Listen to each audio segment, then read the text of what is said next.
tonight. So tonight we're actually presenting on accountability. We thought this slide was perfect because really when it comes to accountability, you need direction, you need clarity, you need focus. So aiming for advancement through accountability. Todd and I will take you through a journey through accountability. What does it mean to be accountable?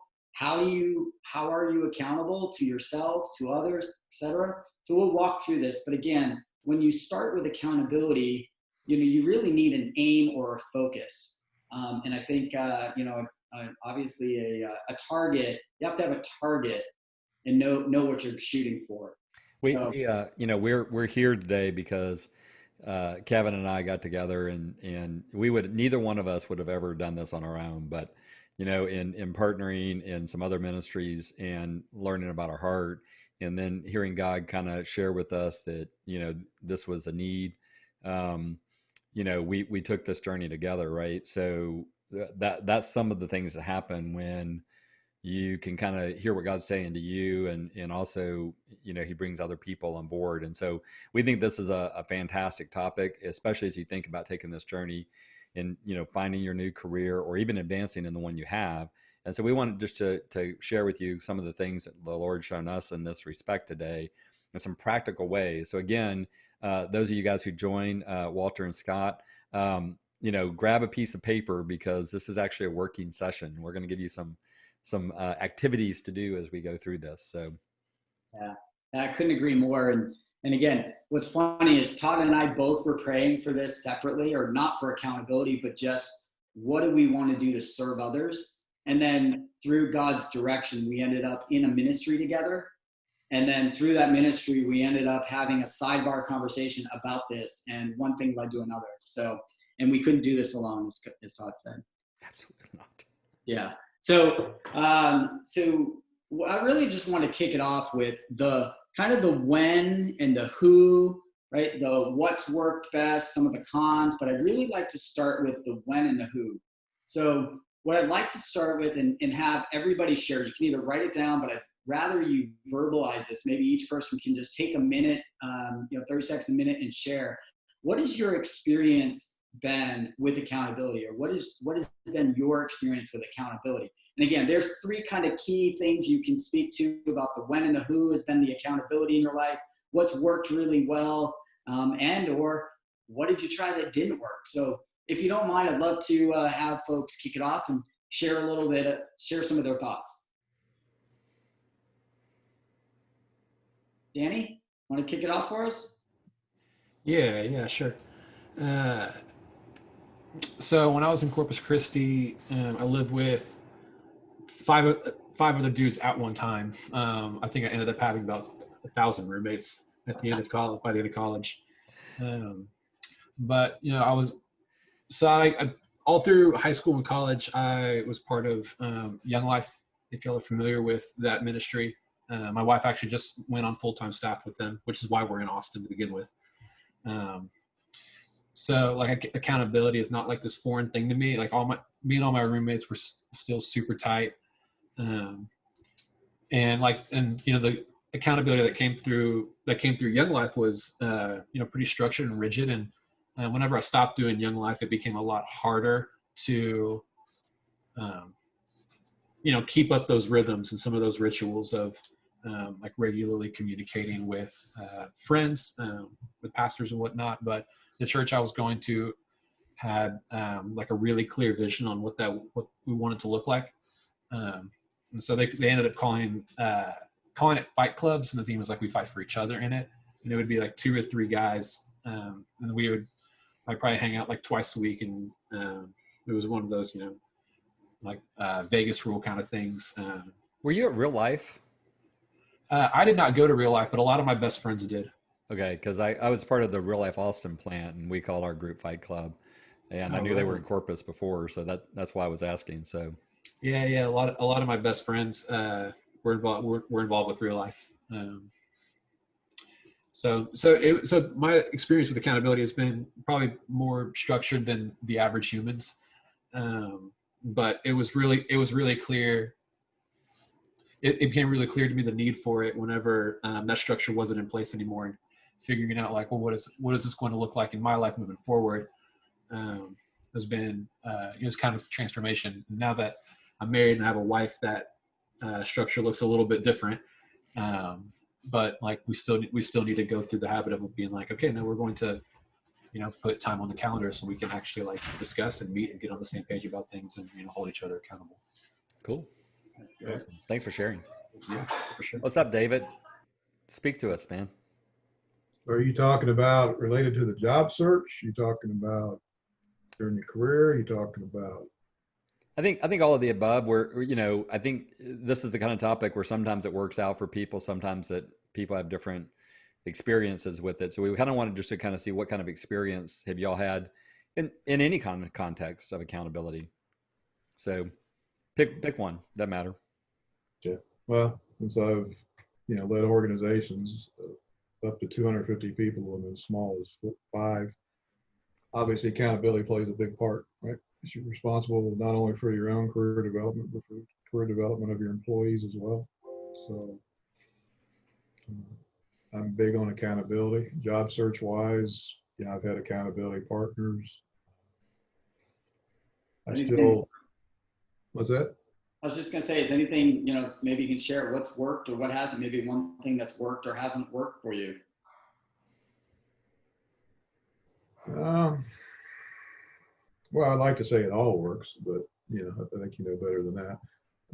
I think a lot of it depends upon the motivation of who's in your accountability sphere, as it were.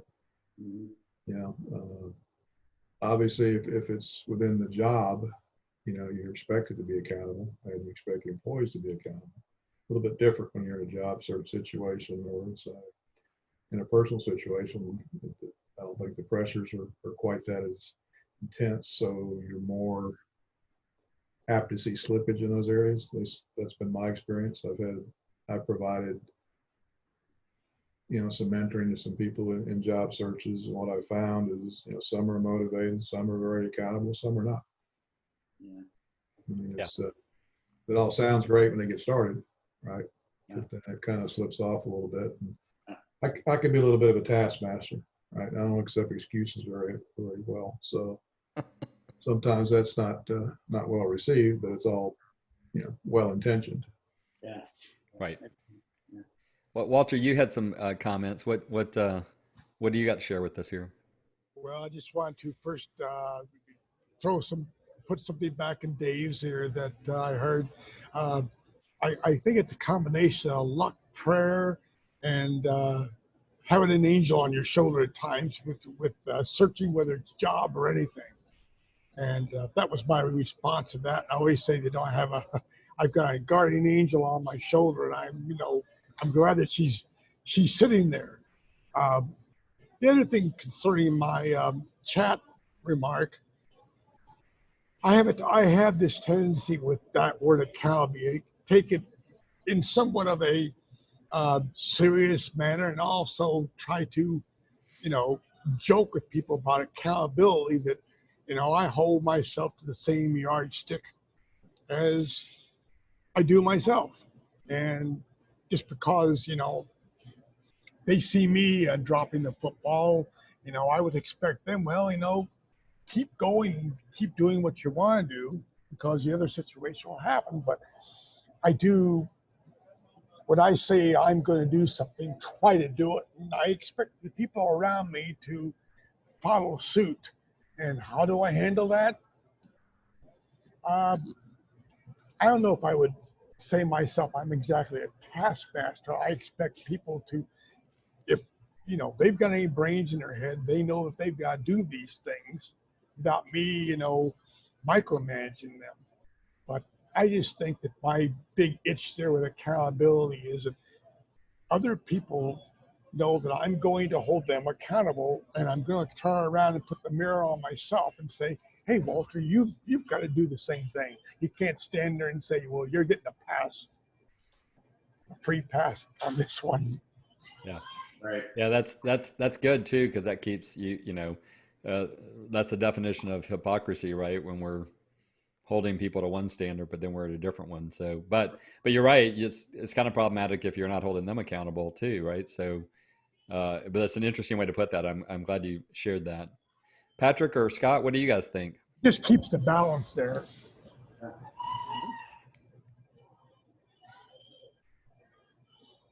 Yeah, accountability for me is I try to come up with software to keep myself accountable. Task lists, looking for everything, to jump between various contexts and get stuff done. Between the job search and the consulting practice I set up to kind of be interim and so forth. And I do a very poor job at it. So I'm looking to absorb all I can tonight. Well, appreciate your honesty, Scott. I think that's finding a system that works for you is the most, is the hardest. It's the hardest thing. One of the hardest things. It really is. Yeah, and I've burnt a lot of time trying to get that working out, and I'm not happy with where I am on that right now. All right. Well, hopefully, you get something from tonight. I'm sure Yeah, you will. maybe throw you a few other ideas here tonight. Patrick, what about you? Are you able to share your thoughts?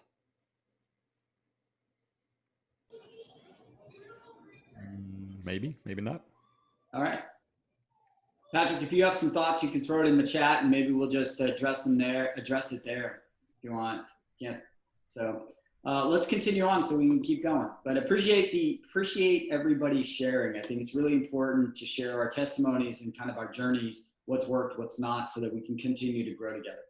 Yeah, and we wanted to do a little of that too, so we could make sure we could maybe tailor this a little bit. So, first off, I think what is accountability, and I think we wanted to cover this because those of us sometimes who've been a part of Christian groups, we've heard of accountability groups and things like this a lot, and one of the first things is really being accountable is to be accountable to yourself, right? This verse, here in Romans, so then each of us will give an account of ourselves to God, and nobody else can really be accountable to you, right? They're part of partnering with you, and we'll dive into that. And there's really good points for that. But what we really are is being accountable to ourselves. I like to think about this in terms of the great commandment, right? The greatest commandment.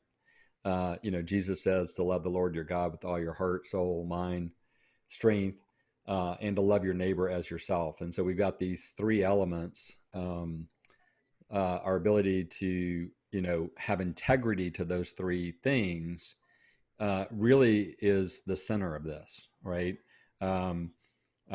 Reading a book, which I'll end up sharing with you guys a little bit later on, the author of this defines, accountability as integrity to yourself, right? You have a goal, you have something that you're trying to achieve, and you're either going to really have integrity to what you say you're going to do or not. And now, we want to certainly have integrity to our most authentic, best self. And that's where we really tie into God, because, if we want to really get into, who we truly are, and what is the best of us and what is the most authentic nature of us, we should be talking to the one who knows. And so really bringing God's presence and his ways and his will into that conversation of, what is it that I should be doing in the first place is a key part of that. And then how do I uniquely represent Christ's life through me, and as me, not as someone else? I think one of the things that Christians sometimes do is we think when we're having this kind of conversation, especially if we're going to talk about God in it, that we're talking about being like Jesus of Nazareth. Well, first off, none of us are going to be like Jesus of Nazareth, and we're not going to be like our pastor or like some missionary. We're being called to be who we are called to be. And so we kind of have to shed the idea that looks like, Jesus of Nazareth, that looks like our pastor, that looks like, the perfect Christian. It looks like what God is calling you to, and our job is to figure that out. And yes, we need to understand that Christ is coming through us, but it's uniquely as us and our calling and what we're doing. So it's our job to partner with God and say, what is that, Lord? How am I supposed to represent you to the world? authentically. And then finally, there's always an element of others in that, right? There is no job you can do in the world of any kind that isn't serving other people. That's what people pay for, is to have somebody else do some kind of service. And even when we're talking about the calling to our family, parents are doing things for their kids, husbands are doing things for their wives are doing things for their husbands. So there's always an others element to that. And God has put those people in our lives. And so, we have a point to be blessing them with our particular unique skills and to receive the blessings from them. And so all three of those elements together are what we really want to be accountable to.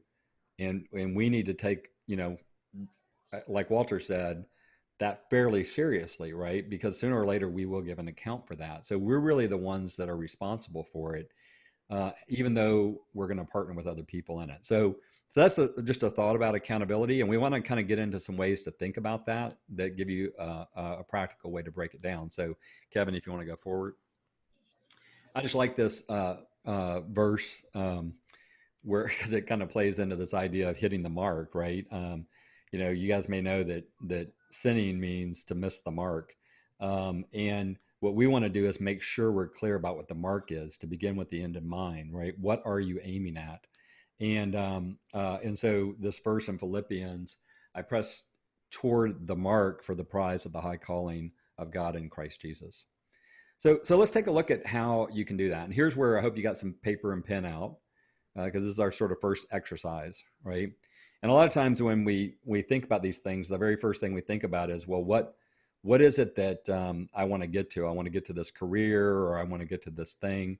But I'd like to get you guys to think about the first piece of clarity is to really talk to God about who you are going to be, even as you take that journey, right? Because, we're going to get to that end state game, but the journey is in between now and then. And so that's what this clarity chart can help you with. Clarity is one of the most important things that we can really get. And so not just clarity about where we want to go, which we're going to get into, but clarity about who we're going to be in the journey, right? And so the first thing I'd like y'all to do is spend just a minute and write down 3 words that God's giving you that would really define the best of who you are and who you're going to be as you take your journey, whatever that is. So just, you can spend some more time on this later, so don't get too stressed about it. But write down the 3 words you kind of know, like, this is who I really long to be. Maybe you're already there in some of them. Maybe some of them are things you need to develop in. But write down 3 words that you want to define you, the best of you in the future. So take a minute and do that.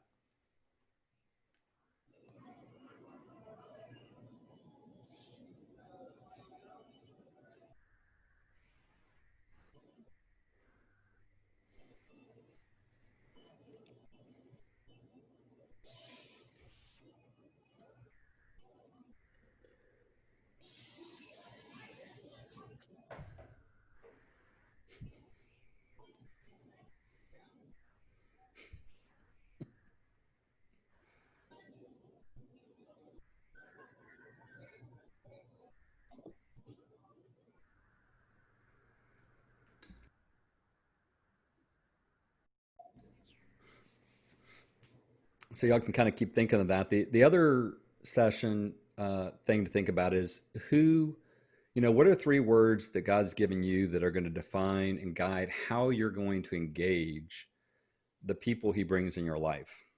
Whether that's your loved ones, whether that's strangers, when you think about who you want to be as you interact with the people God's given you, what are 3 words for that?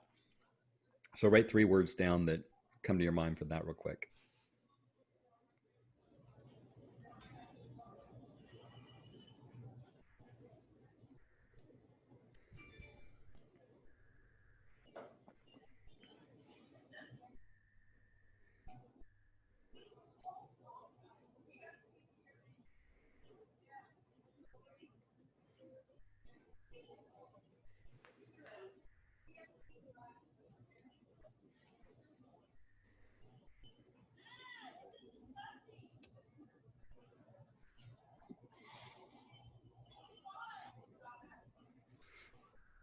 Alrighty. So you guys may know that in the Bible, they had a practice of creating altars, where God met them and showed them something significant or did something significant in their life. And this last one, success markers, is kind of like that.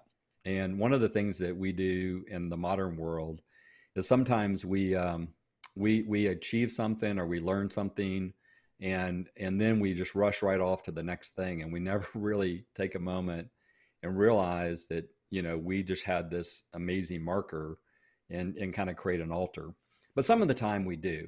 And so you probably already know three things that really have kind of defined your ability to succeed in the past, right? So try to grab a couple of those.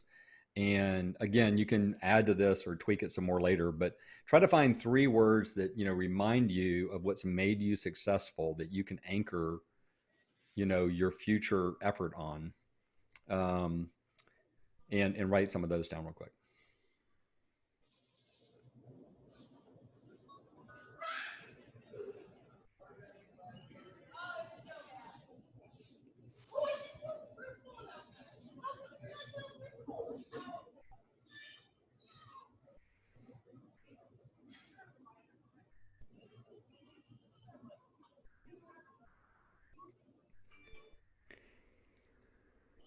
Okay, and so then, like, what is your big why right now? What's something worth fighting for, right? When you think about, whatever you're going to do in this career, whatever you're struggling with, it helps to realize that things are bigger than us. So what is a big why that really motivates you, keep you focused?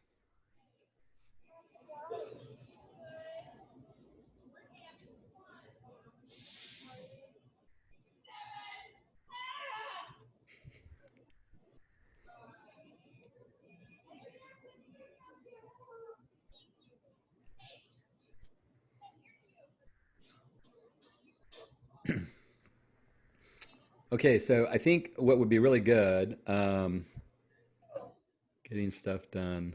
Oh, good. Oh, good. Thanks, Walter. Um, so I think that you'll notice that it's a good thing to kind of write the reason you chose the words too. So obviously we're going to move forward because we've got other things to cover today. But I wanted to take maybe a second. Was this helpful, just to start with, or is there anything that maybe you had a realization about one of them that you want to share? Give us just a little feedback before we hop into the next component of this, or feel free to share something that you got out of running through this. Anybody?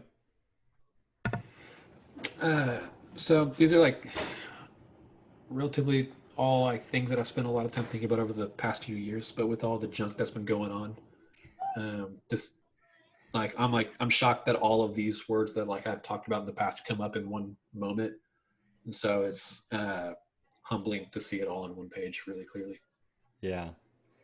Yeah, it's really good. You can take this once you kind of spend some time defining it and really keep it in front of you. You can program these words into your phone, have them come up a couple times a day.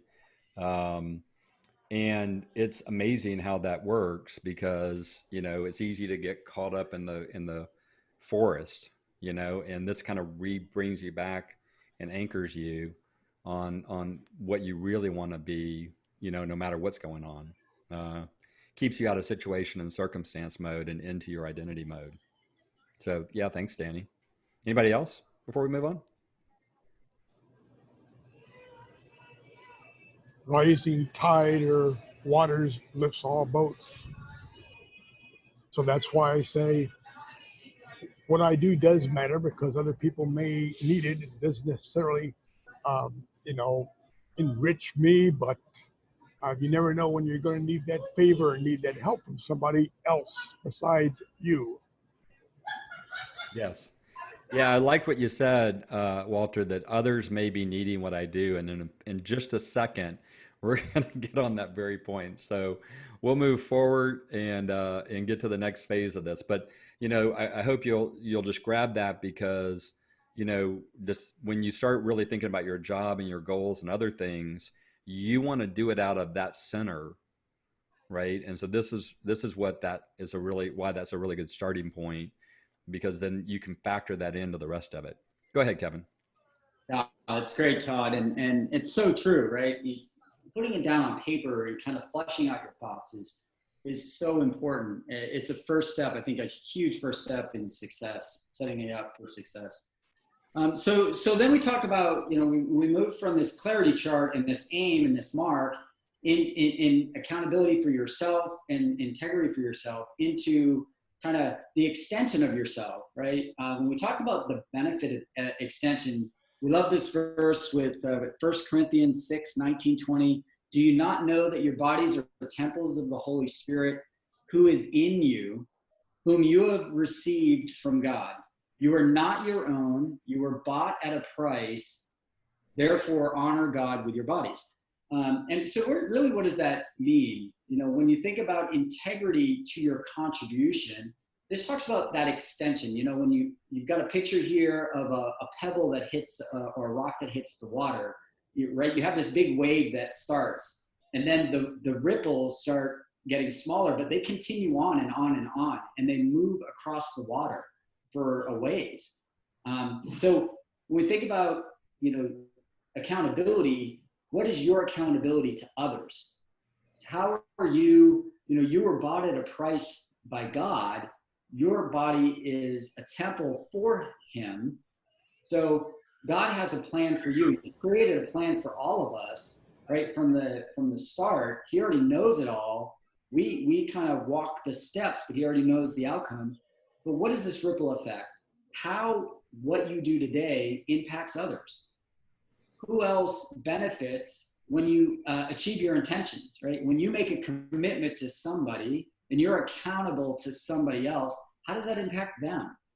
Maybe they're going through a hard time or a tough place. And just by you maybe picking up the phone and calling them or meeting with them on a one-to-one basis, Todd and I are both part of a Stephen ministry with our church, and we meet with folks on a weekly basis to help them walk through scenarios. And I've seen dramatic changes in people's lives. So, your impact is bigger than just yourself, whether it's you're actually accountable to somebody else or somebody else is accountable to you. But how big is that circle, right? Who is that? Who's in that circle? Usually you hear circle of trust, and then there's an extension of that circle. But who's in that circle of trust that you both are accountable to, or you'll hold accountable and be honest with? What do you do for others? And then what is your why? Why do you do what you do, both for yourself, but more importantly for others? When you spend time with somebody and you choose to share your precious time, why do you do it? And how are you going to impact other people? So really, when we think about integrity to yourself from an accountable and being an account, holding yourself accountable, when you think about other people, this is that next piece. This is that other piece Todd was talking about. Like, how are you accountable to others? Why do you do it?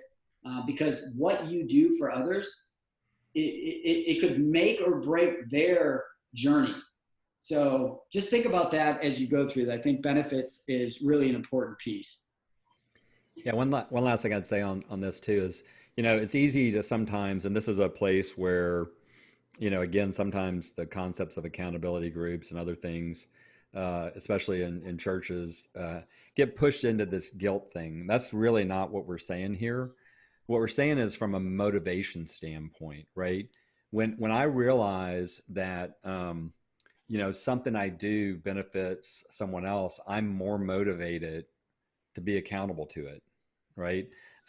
Because I have told Kevin, and I've told you guys that I will be on here at 6:30 on Monday nights, I'm not going to let you guys down, right? But if I said I'm going to write a blog post by myself about career stuff on Monday nights, there'd probably be many Monday nights I wouldn't do that. And but so when we really get clear about who else we're doing this for, that often fuels us. And that's the concept of benefit extension. Like when you really get clear about, what your contribution is and who's being served by it, it's easier to have integrity to your contribution.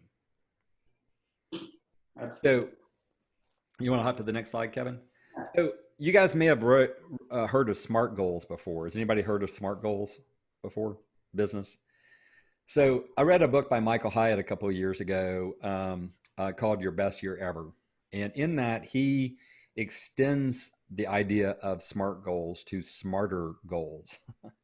And now some of it's the same. So, you know, you want to get specific. So let's kind of walk through this in the context of a job, right? So I want to get specific. So I want a role that really fits, you know, my calling, what I want to work in, what I feel like God has called me to, right? I need it to be measurable. You know I need to make a certain amount of money, for instance. So let's be clear about that, right? I need to be able to measure whether a particular job I'm looking at, you know, covers that or not, right? It needs to be actionable. You know, I need to say, well, hey, how am I gonna actually do the actions that lead to that goal? Now, here's one that he changes. The traditional SMART is reasonable, okay? What he says is go for risky instead, right? Because, and you guys know this, right? If you aim at one thing, we always tend to be a little bit lower than our aim, right? So if you aim at reasonable, then you're pretty low. If you aim at risky, well, you might be lower than that aim, but you're going to be higher. So I like that. I think that's really cool. And when Jonathan was here, for instance, talking about, you know, how to go and really pursue higher end work, you know, he was talking about, you know, well, why don't you reach out to an owner or an exec rather than just a hiring manager or just putting your application in, for instance. So time keyed, you know, hey, I want to do this within the next 3 months. And then here's the other two elements: exciting. And I love this one because what he's doing is he's saying, get down to the heart of the passion that God's put in your heart, right? If you can't feel passion for it, you're not very likely to be motivated, and you're not going to really be accountable to yourself in it. Because, you know, look, if I'm going to do something I really love, or I'm going to do something that I don't really love, but I have to, which one am I likely to go be accountable to? Right. So I think that that's a really key add in the smarter goal. But I love this last one too, because it's a check, right? Relevant. And what he means by that is having harmony to the whole of your life, right? So, you know, yeah, I want to go off and make a bunch of, you know, money, or I want to go have a really cool job and I want to travel a lot or whatever. But I also need to say, well, hold up, but I want to spend time with my family. You know, I want to make sure I have time for health, right? So this new goal, I need to make sure that goal still makes sense in the context of everything else in my life, right? When I used to do product management for Dell, you know, one of the things you do in product management is you define whether or not there's a good return on investment on a particular product that you're going to build. But just because you can prove that it has a good ROI, the company isn't just running that one product; they're running a whole portfolio of products. And so it still may not make sense to pursue that one product in the context of all the others. And so that's kind of what this one is. Like, when you look at the bigger picture of your whole life, you know, make sure this goal fits in the context of that. So for instance, if I was going to say, here's my goal for career, I might say, I want to secure a full-time product manager position within the next 3 months, making 150 plus thousand annual salary that enables me to remain in Austin and work remotely with minimal / reasonable travel for a company aligned with my passion for God honoring innovation, right? So a little bit of a mouthful, but anyway, I want you guys to take a second and try to just make a quick goal for yourself relative to what you're trying to do in your career that includes these elements, some aspect of these elements real quick. So why don't y'all take a couple of seconds and work on that.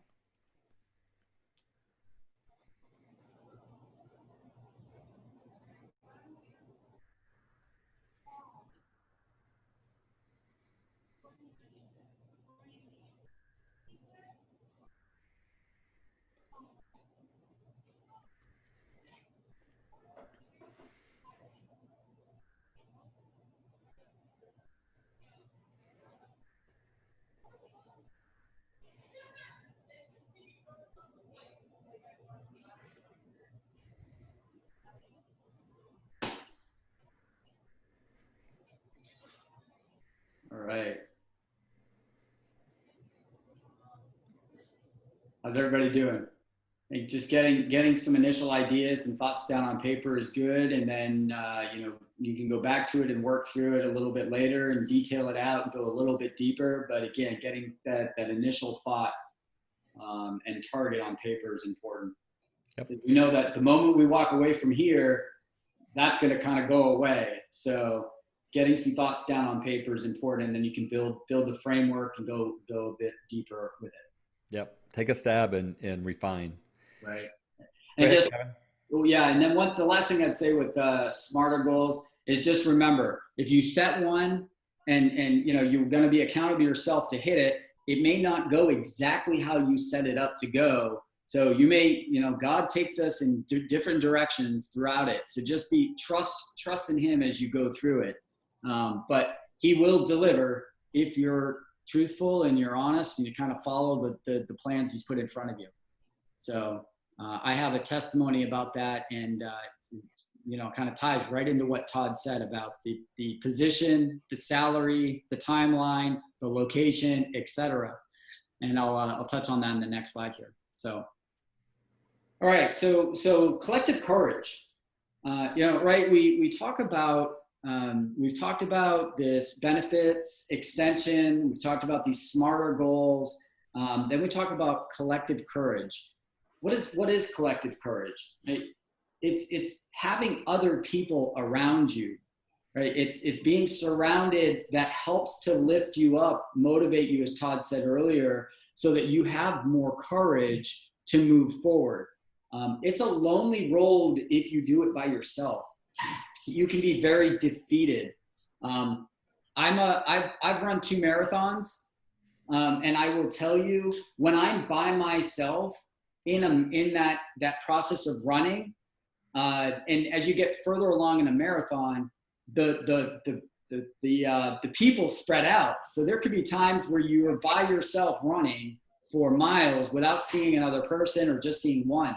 And I'll be honest with you, when nobody's cheering around you and you don't have anybody running, it's very easy to slow down and just feel like it's time to give up. But the moment you see a group that comes along beside you, another group that runs by you, or fans on the side that are cheering you on, you get this motivation, this internal motivation that builds up inside you to say, I can go, I can move on. So, we see collective courage being that piece. So when we talk about surrendering, self-sufficiency and integrity to collaborators, who are those collaborators, right? How do they come around you and sharpen you? So Proverbs 27:17 is one of my favorite verses. And I love this picture because, as iron sharpens iron, so one person sharpens another. And we think about, what is the element of sharpening iron? You can see here, there's fragments, right? Just shooting off. But in order to the fragments to shoot off, you had to burn it up to like hundreds and hundreds of degrees. And I want to say even thousands of degrees hot in order for that to happen. And then as time goes on and you hit it and you sharpen it, you actually take this metal and you sharpen it down into a blade, almost a sword. I love a show called Forged by Fire, and they turn just raw metal into like an actual weapon. It's really cool, but it goes through an element of being molded, if you will.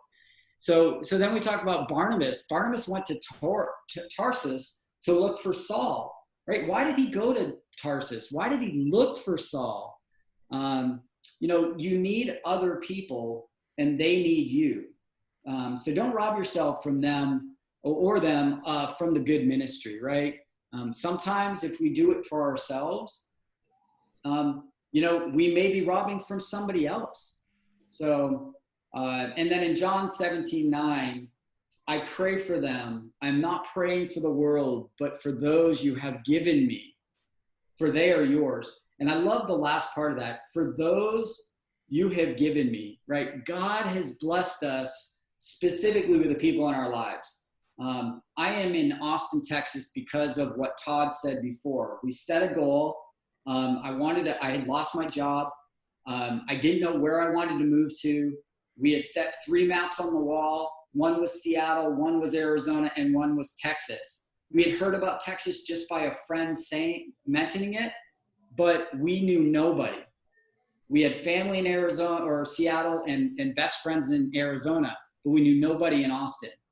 So we prayed prayers. I said prayers regularly. And I said, God, if you have us go to wherever, this is what I need. I need this specific dollar amount. I think the money was $85,000. I was in a commission job at that point. So I said, I need that guaranteed for a year. Then I said I needed a bonus to allow me to make so much more money. And then the last piece is I needed, wherever you were going to take me, I needed you to move me there. And honestly, I had no intentions that he would deliver it.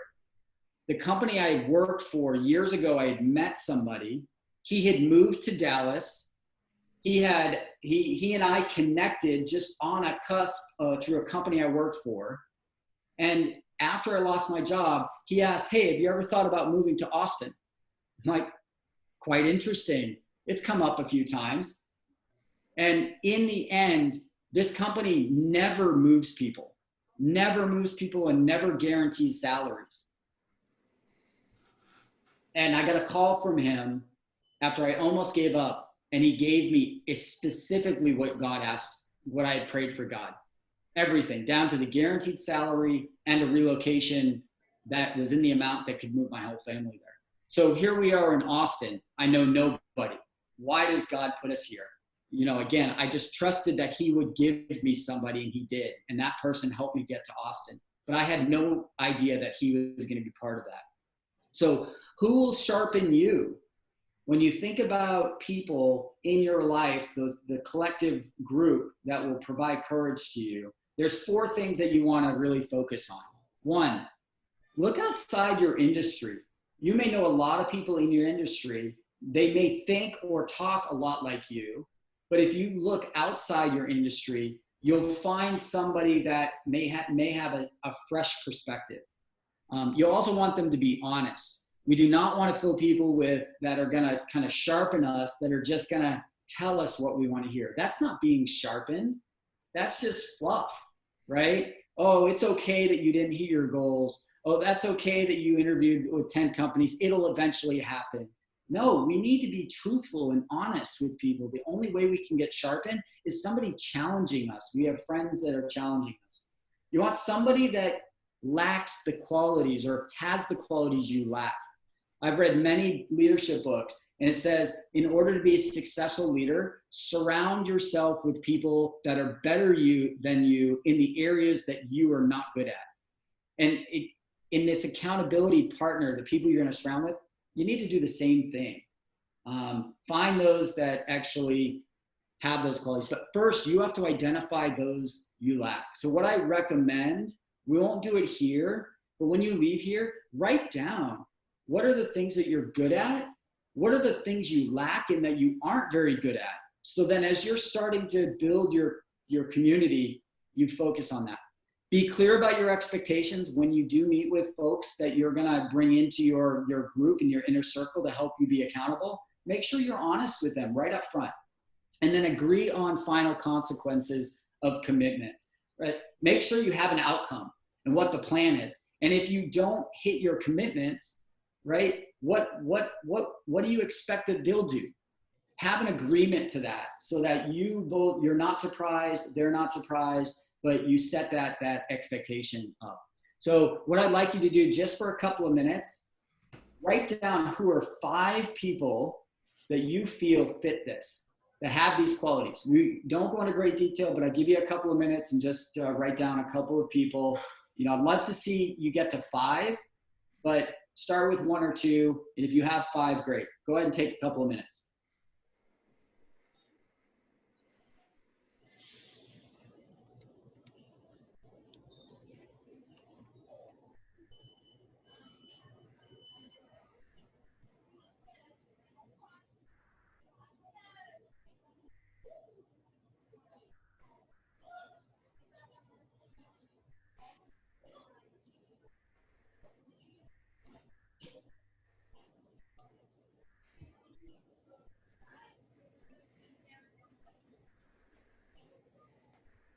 I'll give you 1 more minute.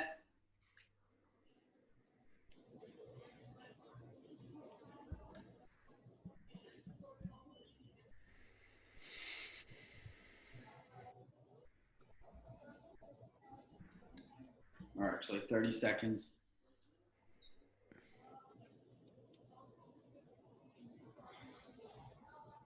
While you're wrapping that up before Kevin hops to the next section in this, um, before when we were talking about benefit extension, we're talking about, who are we doing this for that motivates us? That, this is really talking about, who can really come and encourage us, and that we can give courage to as well. And one of the things I'll tell you is I practice a particular coaching modality that is basically based on scientifically the habits that actually drive the most momentum moving forward. And 2 of those habits are clarity, which is what we worked on in the beginning, right? And another one is courage. And there's several others, energy and productivity and influence. But what I have found is that clarity and courage really go hand in hand and tend to get confused. A lot of times we don't do something that we think is because we don't understand it, but it's really because we don't have courage, right? So really working these angles out and really realizing that you can gain more courage when you bring collaborators in to walk with you is a powerful, powerful thing. And so I really do encourage you to be looking for some of those people in your life. Yeah, great. So you can build on that list, but start there. And I think it'll be important as you kind of shorten that list of who are those people you're really going to entrust and collaborate with. And obviously with Ecclesiastic 4:9-10 speaks it really, really well. 2 are better than 1. And that's why we talk about the collective courage, because they have a good reward for their toil. For if they fall, one will lift up his fellow, but woe to him who is alone when he falls and has not another to lift him up. And I think this picture is great, right? It's almost like this person almost slipped off the mountain and his partners got him, saving him. But if he was by himself and something happened, it could be a catastrophe, right? So, and in our life, it's so important that we have people that are there and around us, waiting and ready to just lift us or help pull us up. They're not going to pull us along by themselves. Obviously, you have to have energy and effort into it, but to be there. So I think it's really important to have that person surrounding you. This is Walter, even though I know it's an overused word, I love the word collaborator. I don't see enough of it. And I think you're only as good as the people you're around, but I just don't see enough of the collaboration. Now I have to learn that I listen to my friends from the religious circles, and I have to pay attention more that there's some people that are not religious that I also have to include in my circles, even though I'm not necessarily on their wavelength. That's really good. Really good, Walter. Love the collaboration. We talk about that at work, at my company a lot. It's so true. So true. Yeah, I think it's great when you can get past the lip service towards collaboration and really leverage it too. So I love what you're saying, Walter. Well, we wanted to take y'all through one other piece. I don't know if you guys have ever read this book called The 12-Week Year. There's a lot to this book, and we're not going to be able to handle everything that it's about. But one of the reasons I wanted to kind of include this practice is because it has helped me so tremendously in dealing with goals and with accountability. And so in my, I've done accountability things with people for years and years and years. And sometimes that's good and sometimes it's problematic, right? It's kind of why we open with some of the questions, right? Sometimes you get a lot of judgment from somebody that you're being accountable, or a bunch of advice giving when you need care or encouragement. Sometimes you talk, but you're not really holding each other accountable to anything, and it's not really helping you hold yourself accountable. It's just a lot of conversation. It's hard to figure out, like, how do we actually, especially if what you're working on and what I'm working on are relatively different things, how do we really partner with each other, right? I mean, it's great if you're working on something and you're partnering and you're both going down that same exact journey. But if my journey's in finance and your journey's in technology, how can we really hold each other accountable? And what I love about this book is the way it defines a way to do that in a crisp and succinct way that's powerful. And so the basic premise of the book is the idea that you could basically treat a week like a month, right? So in other words, what if you could get as much done in a quarter as most people do in a year? So that's the overarching concept. That's why it's called the 12-week year. But in it, he does something with goals that I think is super powerful. And so remember before we talked about the smarter goal, I recopied it here so you can see the one that I sort of came up with. That's a big goal, and goals are not completely within your capability to make them happen, right? Situation like I can say I'm going to go get a job, but I may or may not really be able to pull that off, right? So what is within my control is the actions I'm going to take towards that. In other words, the tactics. And so part of what Brian does in his book is you build a plan that has these goals that you're aiming at for a quarter, for instance. And then you basically build a weekly tactics sheet of, okay, what am I going to specifically focus on towards that goal this week? And then what are the tactics I'm going to apply? And maybe I have a couple of goals. Like I modeled one here that, has the, to clarify my career focus and prime the pump for getting my career going, but also simultaneously staying strong in my health and relationship rituals so that doesn't break, right? So see how I can have that relevance on both sides. And so then I build out, 8 things that I'm going to do, 3, 5, a handful of things, whatever it is that I'm going to do tactically this week to aim at that goal. And then what I'm able to do is sit down at the end of the week and score that, right? And so like if I get 6 of the 8 done, then that's 75%, right? What he teaches is that if you're getting 80 to 85% of your tactics done in a week, you're likely to aim at your goal. Now that may or may not be true, but if you get 6 or 7 weeks in and you're actually making your tactics, but you're not actually getting to your actual goal, you can then see that maybe you need to reassess and come up with some kind of different strategy, right? Whereas if you're not actually measuring it and you're not really clear about, the tactics that you're intentionally setting up to do that and whether or not they're working, then you have nothing to show you whether or not you're making progress. But the beautiful thing about this is he teaches you that you create what he calls a WAM, a weekly accountability meeting. And what you'll see here is 4 of the 5 people that I meet with weekly where we do exactly that. Now, all 4 of these people, all 5 of the people are doing different things. We are not doing the same journey. But because we don't have to get into every single detail about what we did, we can just say, hey, I have my tactics for last week and my execution score was only 60%, right? Then I can have a conversation about what got me stuck or why I didn't get that done or what I learned from that. And I can get some help and some encouragement and then, push my plan forward. And so we can have 5 people go through their plans in less than 30 minutes. And we're actually really, really clear about what we're doing. And because we have to actually show up and say that, we actually show up for ourselves. We have to show up to actually grade ourselves and put our plan together every week because we know that every Monday morning at 8 o'clock, we're going to get on the phone and say, yeah, I did my plan this week. And yes, I scored my last week and here's where I'm at. We're going to have that conversation. So we're actually holding ourselves accountable so that when we get to the meeting, we can actually do that work.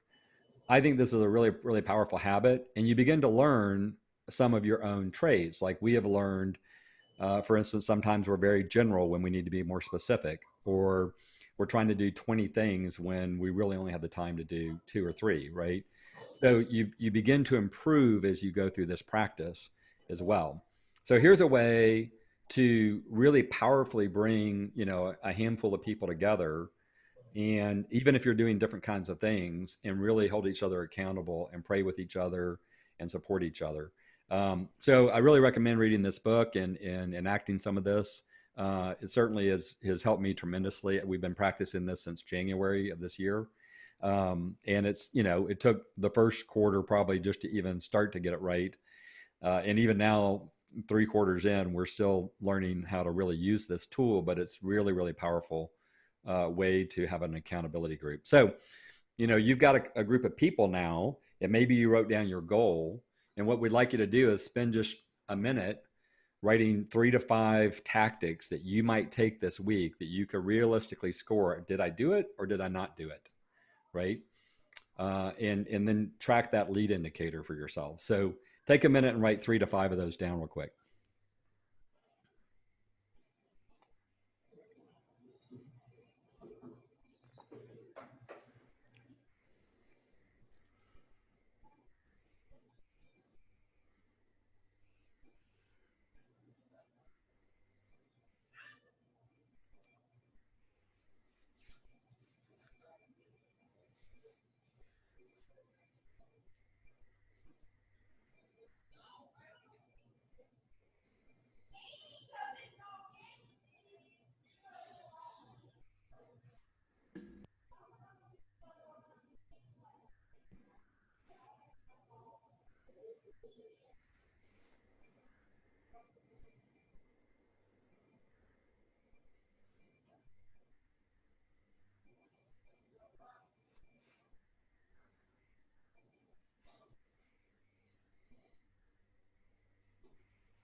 Okay.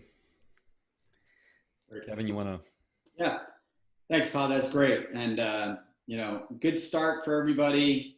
But I think that measuring piece, that weekly scorecard, is something I haven't done. And that's a great tip. Highly recommend reading this book. And by the way, I only know about this book because other people turned me on to it. So there you go. Just proving that collaboration and accountability is key. Right. Well, thanks. So that takes us to the end. And obviously, we've talked a lot about accountability, courage, the extension, setting the plan, measuring your goals. In this, it's about accountability yourself, and then accountability with others. Finding the right partner is the key to success. We've talked about that through and through. And even the perfect, right? Even the perfect person, Jesus had multiple collaborators, right? He surrounded himself with 12 disciples, or it was, I think, 150, and then narrowed it down from 120 or 150 down to 12, right? And of those 12, there were really 2 or 3 that we continue to hear, really, that was with him and through him, thick and thin throughout. But here, even going to his death, right? He struggled carrying the cross up the hill with everything he endured. Right? He struggled. So somebody allowed him to come, have somebody come along his side, put their arm around him and help him along through the final journey.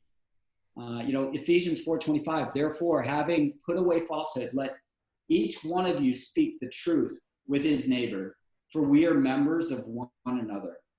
So I can't emphasize more the importance of both what Todd talked about. First, having accountability for yourself and the integrity in yourself, and more so, it's to God, right? It's what do we commit to God? What do we say we're going to do for God?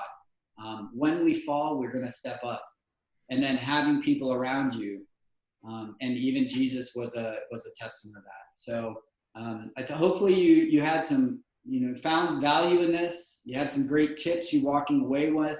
You've got the start of building certain things from a plan, from a checklist, creating some new habits, and then building that collective group that, like Walter said, I love it. The collaborators around you that are going to put their arms around you as you are struggling, or you need more encouragement, or you need to be challenged, etc.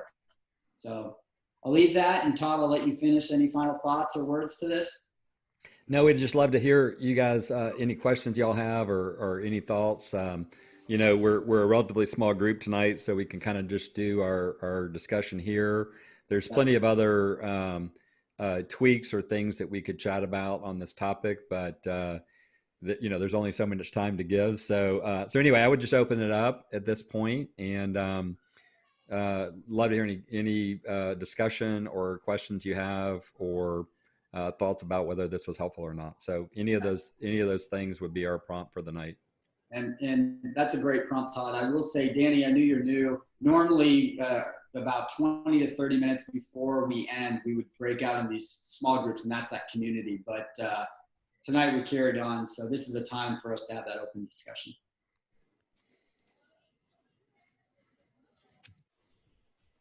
And I'll stop sharing so we can. I already did for you. Oh, fantastic! Thanks for your help. See, we're just helping each other. We're collaborating. Yeah, right. I find this collaboration a really, really big deal, especially with this COVID-19. It seems that we're, what's the word for it?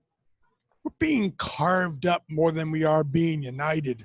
And I don't know if I'm coming off a right perspective, but it seems like there's, our separation and our social distancing and all these issues seem to be pushing us away. And right now it's hard to establish this collaboration.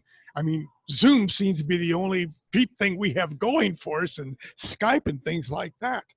So I find even just a year or two ago with the, like up at the Capitol factory, just with the being able to walk up and talk to anyone and get something done, that seems like almost a dream right now.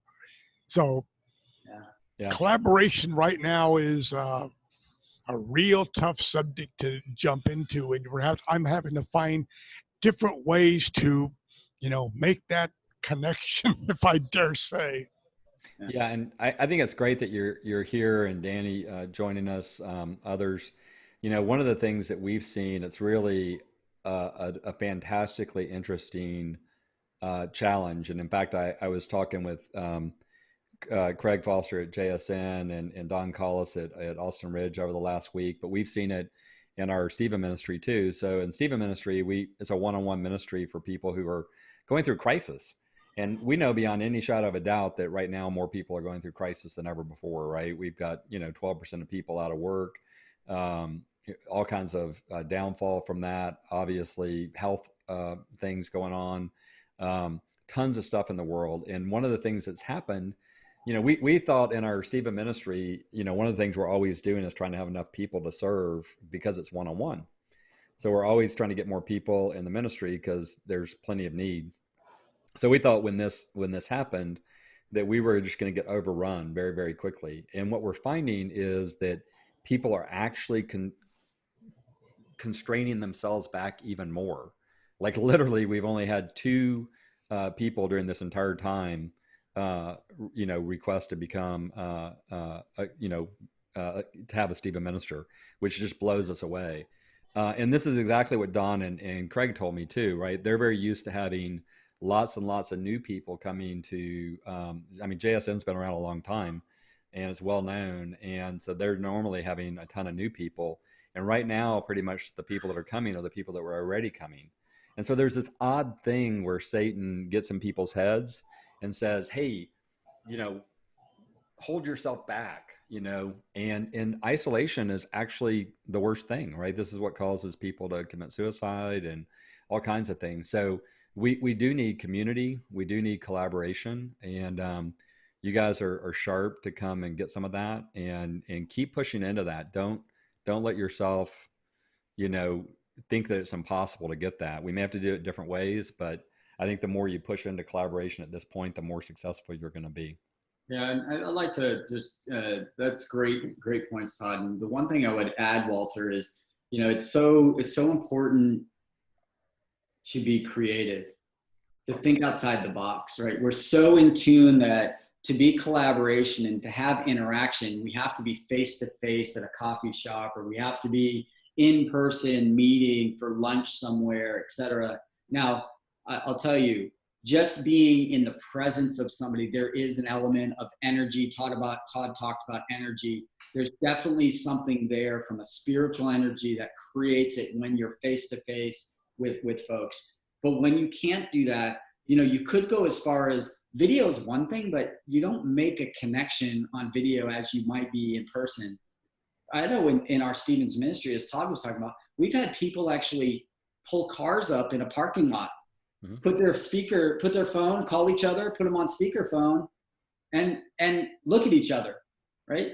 At least you're not necessarily at a coffee shop sitting across from the table, but you're actually in the same parking lot. You're looking at somebody. You can see their facial reactions. You're kind of there with them. Some have even taken as far away as parking their cars 6 feet, 10 feet apart and rolling their windows down, right? So I think there's ways of how do you take that next step from isolation, as Todd was talking about, and get more collaborative with the people than just being on Zoom, because it's so easy just to say, as Todd said, I'm not going to attend because, you know, there's other people that are joining the video, or maybe I don't want to join the video, or maybe I don't know how to join the video. I can talk to somebody on the phone, but anyway. Now, I actually appreciate you saying that, Kevin. It's really funny. I wrote an ebook at the beginning of this thing called Spreading Connection While Socially Distanced. And it basically said there's 3 things that you should apply: technology, creativity, and community. And it really gets into, you know, different ways to do that in this time where you think you can't, because, you know, it's just so easy for people to get lost in this fog, right? So very, very good. Very good. What else, guys? I like the idea of the scorecard, and you know, I've heard that a lot, but y'all stepped us through that a good way, I think, to where, you know, you do something. You know, I always think about too on things like that. You know, are the things you're tracking meaningful metrics? And when we're kind of early in the process of this, we don't really know what's a meaningful metric. You know, is it the number? You know, I generally think in kind of batch mode. Let's automate this and let's make it as quick as possible, and let's go through as many as possible. But really, I'd kind of need to pull back and do some and test them and learn from it before en route to that. But so I've kind of come up with a checklist that I think will be doable, that will expand as we go forward. Walter had to hop off on this thing. Yeah, no, I think that's right, Scott. I mean, you know, obviously once you, another book I really read during this time, which has really meant a lot to me, is a book called The Power of Full Engagement. And one of the things that gets to is that the need for us to kind of recover. The basic premise of this book in their work with initial work with high-end athletes, people like my daughter, who's a professional CrossFit athlete, is that the difference between the absolute best and the ones that are, you know, kind of in the, you know, 10th and 12th and 16th place isn't their ability to perform the sport, but their ability to recover quickly. And so having incredible recovery rituals is super important. But then they shifted to working with business people. And one of their thoughts in this, which I thought was fascinating and completely true, is they said, well, you know, who do you think, you know, has a harder time with, you know, recovery and, or a harder time of it, you know, a business executive or, you know, a professional athlete. And, you know, a lot of people might think a professional athlete, but their point was those guys, you know, spend most of their time training with a relatively small amount of time actually executing. They have incredible recovery rituals. They buy into the idea that they need recovery rituals. And whereas, you know, a typical executive thinks you're weak if you recover, doesn't have any rituals and works endlessly with no practice. So which one do you think is really more burned up? Right. And so, you know, what it got me into thinking about was I love to do new things and prototype and everything else. But if all of what you're doing is doing that, then, you know, it takes a lot more energy than something you can put in ritual mode. Right.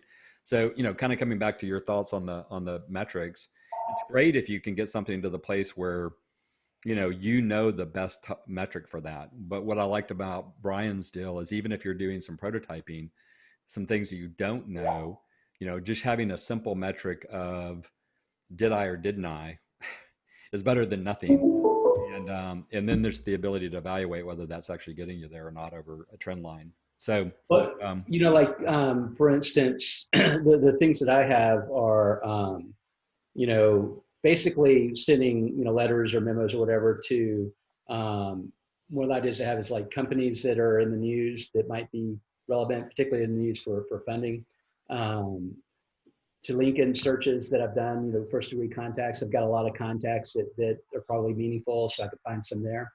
And also kind of friends and family, trying to just let them know to kind of spread the word was the idea. And then I'd have to write the letters, which is the difficult part. And but then, that's where the iteration I think is important. Getting that early feedback will help kind of do something I might be able to do in bulk later. But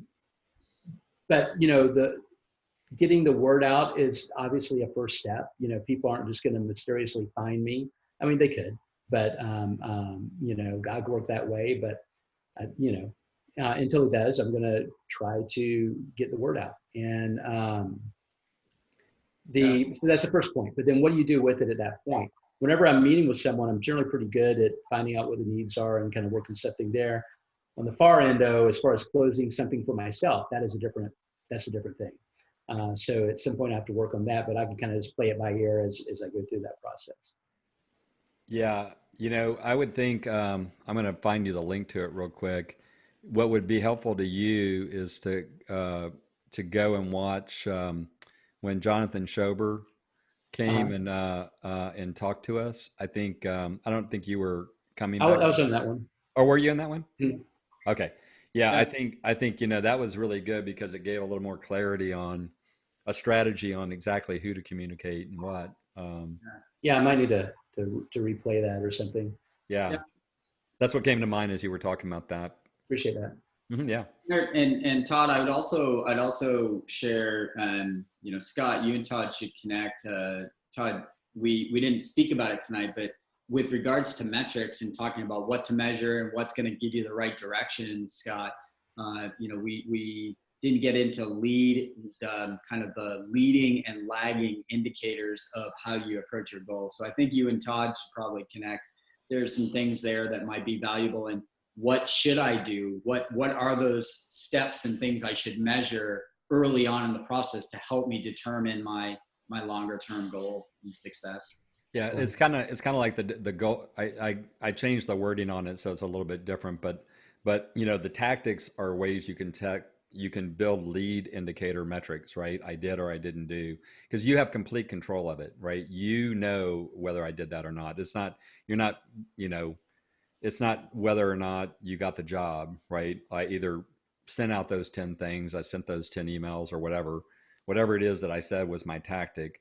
I can track that, and that's an early indicator to success, right? Whereas did I get the job or not lags. It always is going to come after.